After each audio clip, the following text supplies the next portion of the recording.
Hello and welcome everyone. This is Type V3 with a Gunpla review of the 1 to 144th scale, High Grade Denial Gundam, Junya Inose's custom mobile suit as it appeared as the Team Titan leader in Gundam Build Fighters Try. The HG Denial Gundam is comprised of 13 parts. There's 8 main runners, 3 clear effect frames, a medium set of polycaps, and a sheet of foil stickers. If it wasn't already apparent, this model kit is essentially a heavily reworked variant of the HG Build Burning and Try Burning Gundam, and a lot of the core structural concepts are directly carried over. However, the majority of the build process itself actually feels fresh because the unit is largely made up of new armor plates. There's even areas that make this kit feel slightly more complicated too. Nub marks will only be an issue on the darker plastic, though the original gate placement isn't too bad, so you may not even have to worry about it. Overall, the Denial proved to be a surprisingly interesting build, despite not being entirely new.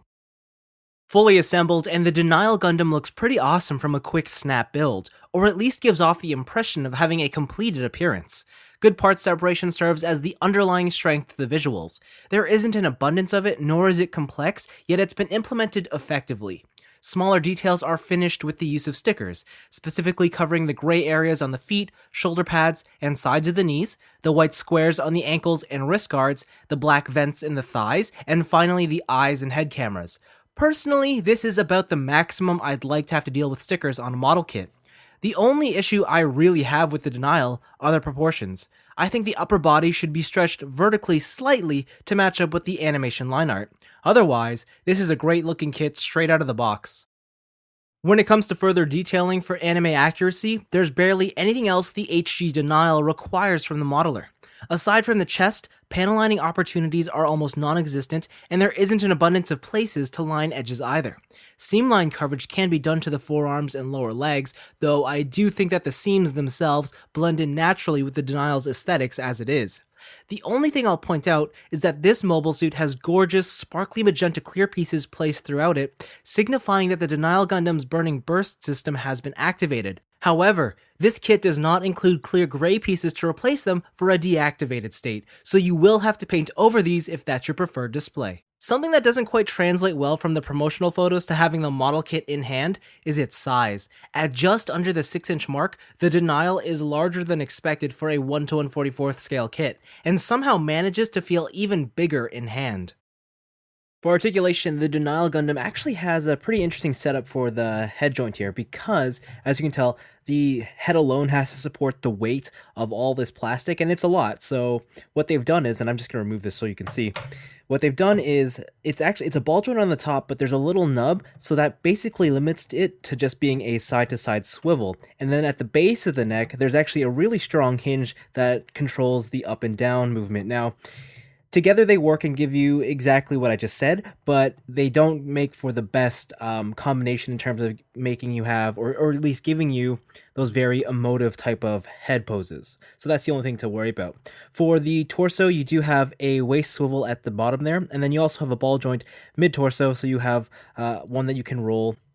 Very similar to what you'd find on the Build Burning Gundam, so it's pretty good in that sense. For the torso connection, what you're going to find is that instead of having a swing out polycap that connects the arm, it's the actual torso itself that has a little bit of an extension joint that likes to pop out a little bit. It's not quite as extensive as what you would find on, again, the Burning Gundam, but it works pretty well. The interesting thing is the actual socket itself, it's actually just a socket, like it doesn't roll around in there.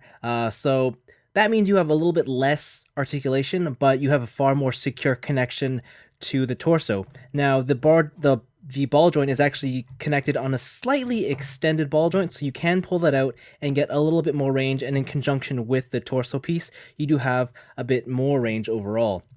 The shoulder pad is on a separate hinge, and what you'll find is the shoulder pad has this little piece here, and what you have to do is you have to move that you have to move that upwards first, and then move it out of the way so that you can get the whole arm to move out, and that'll give you the full arm extension, and then you can do the full 360 in either direction.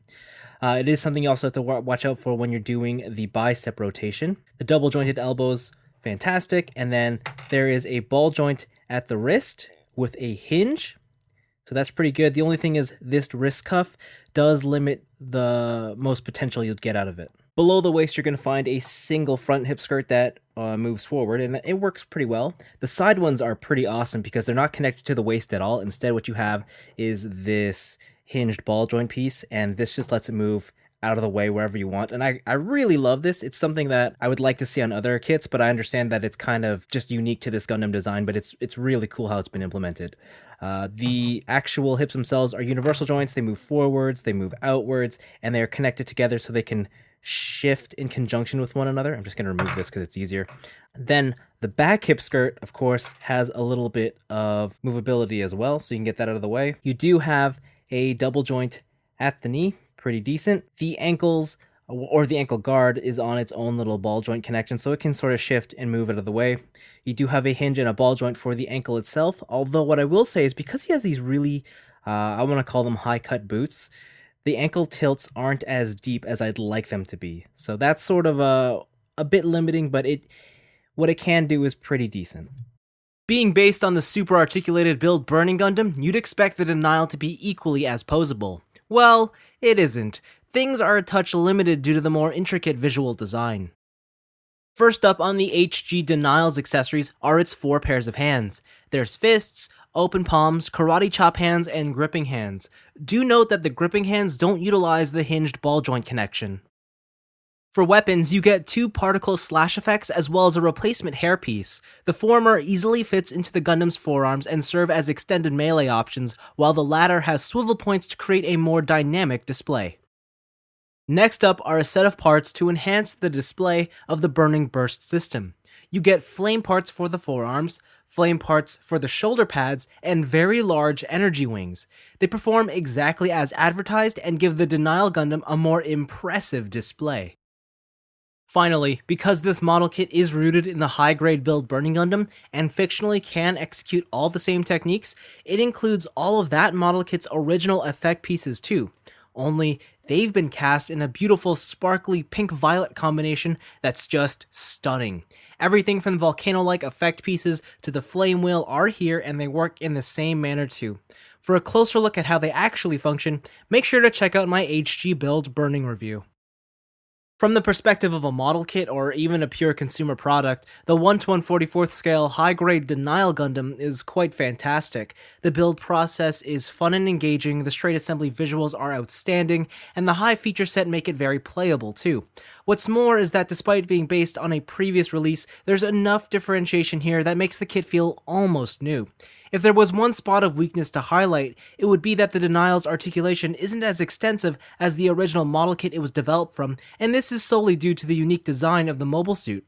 All things considered, this is one of the best releases in the Build Fighters lineup. Although, there is one thing to contemplate.